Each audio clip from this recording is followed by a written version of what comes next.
Assalamualaikum warahmatullahi wabarakatuh dan selamat pagi anak-anak sekalian. Bagaimana kabarnya hari ini? Sehat? Iya, sehat ya. Sudah hadir semua? Iya. Ya, sebelum kita memulai pembelajaran kita pada hari ini, terlebih dahulu kita berdoa. Jadi ibu yang pimpinnya, ya, mari kita berdoa menurut agama dan keyakinan kita masing-masing. Berdoa dimulai. Selesai.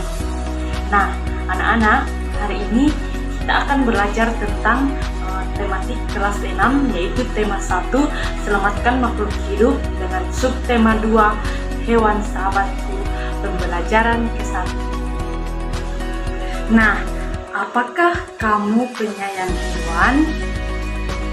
Apakah manfaat yang diperoleh manusia dari hewan? Dan bagaimana cara perkembangbiakan hewan? Ayo kita pelajari. Negara-negara di Asia Tenggara memiliki banyak jenis hewan. Beberapa di antaranya ada yang dijadikan sebagai makanan, simbol negara, atau dijadikan sebagai binatang peliharaan. Nah, mari kita baca teks bersama-sama berikut ini. Gajah putih dianggap suci oleh beberapa negara di Asia Tenggara seperti Myanmar, Kamboja, dan Thailand. Menjaga gajah putih adalah usaha yang sangat mahal karena pemiliknya harus menyediakan makanan khusus untuk gajah. Kemudian di Indonesia dikaruniai luas wilayah lautan yang lebih besar dibandingkan dengan luas daratannya. Luas lautan Indonesia mencapai 5,8 juta kilometer. Di dalam lautan Indonesia tersimpan potensi perikanan yang sangat besar. Salah satunya yaitu ikan tuna.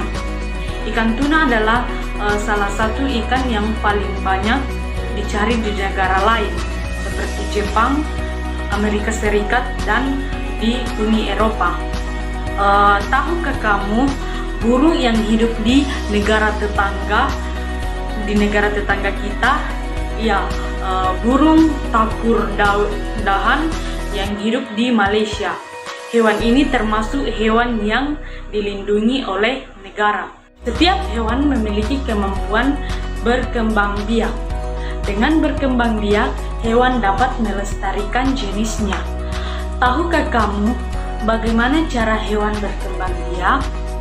Hewan berkembang biak dengan 3 cara, yaitu pertama bertelur atau ovipar, yang kedua melahirkan atau vivipar, yang ketiga bertelur dan melahirkan atau ovovivipar. Bertelur atau ovipar, hewan yang berkembang biak dengan cara bertelur, contohnya ayam, elang, ikan, dan lain-lain. Melahirkan atau vivipar, selain bertelur, hewan juga berkembang biak dengan cara melahirkan yang disebut dengan vivipar, contohnya sapi, tikus, kucing, dan lain-lain, yaitu ovivivipar, yaitu hewan yang berkembang biak dengan cara bertelur dan melahirkan, contohnya pada ular.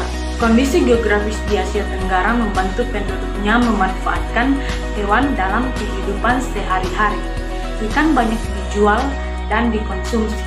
Hewan ternak banyak yang dijual dalam negara, bahkan sampai ada yang mengekspornya.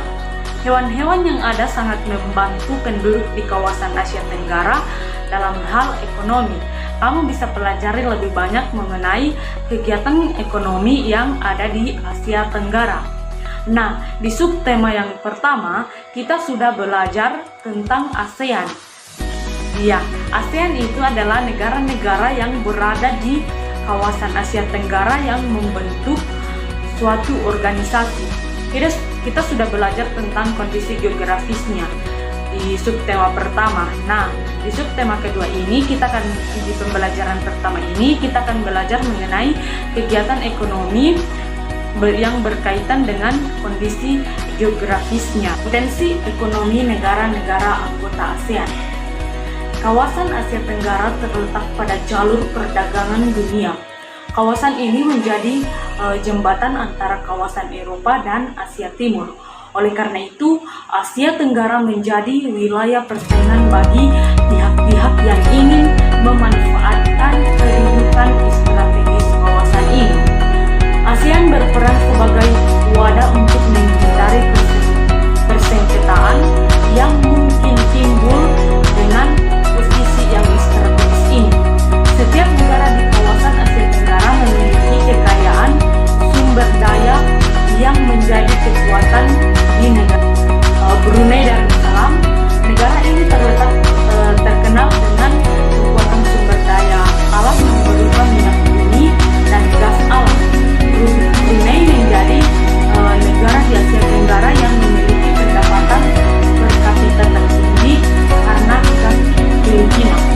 Filipina adalah sebuah negara kepulauan yang mata pencahariannya sebagian besar penduduknya adalah di bidang pertanian. Filipina berhasil menjadi salah satu negara di dunia yang dapat membangun dan mengembangkan pertaniannya dengan baik.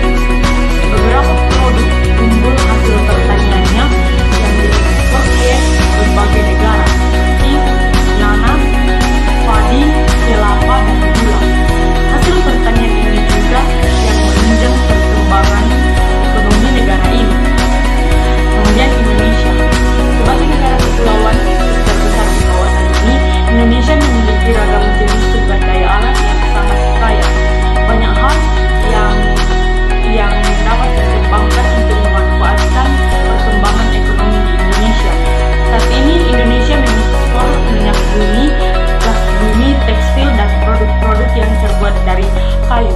Pertambangan menjadi salah satu pintu masuk para pengusaha mancanegara ke Indonesia. Keindahan alam Indonesia pun merupakan daya tarik yang menjadi sumber devisa negara dari sektor pariwisata. Kamboja. Di Kamboja mengalir Sungai Mekong. Daerah di sekitar Sungai Mekong merupakan daerah yang subur. Mata pencarian penduduk Kamboja adalah pertanian. Hasil pertanian Kamboja yang besar adalah padi dan karet. Laos bertetangga dengan Kamboja. Negara ini dilewati oleh aliran Sungai Mekong. Sama seperti Kamboja, kegiatan pertanian banyak dilakukan di sepanjang aliran sungai ini. Sebagian besar hasil pertanian dinikmati oleh masyarakat Laos. Malaysia. Kegiatan ekonomi utama penduduk Malaysia adalah di bidang pertanian, pertambangan, dan perindustrian. Perdagangan internasional merupakan salah satu kegiatan ekonomi Malaysia yang mengalami perubahan yang sangat cepat. Peralatan elektronik, minyak, dan gas bumi diekspor ke negara lain.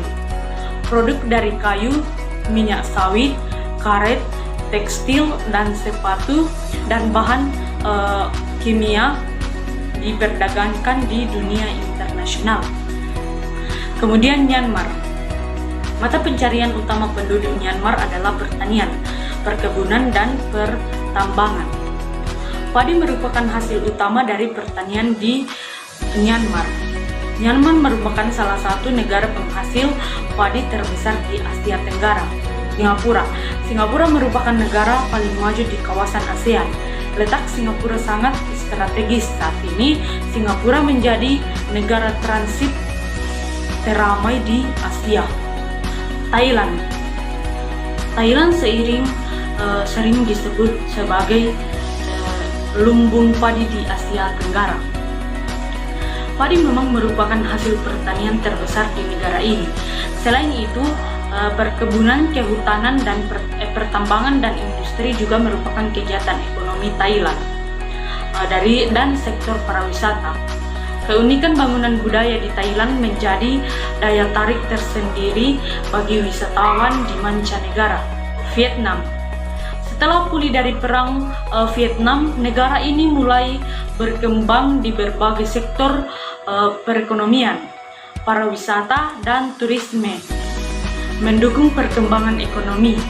Bidang pendukung lainnya seperti usaha jasa di bidang perhotelan, restoran, serta transportasi yang turut berkembang dan pesat.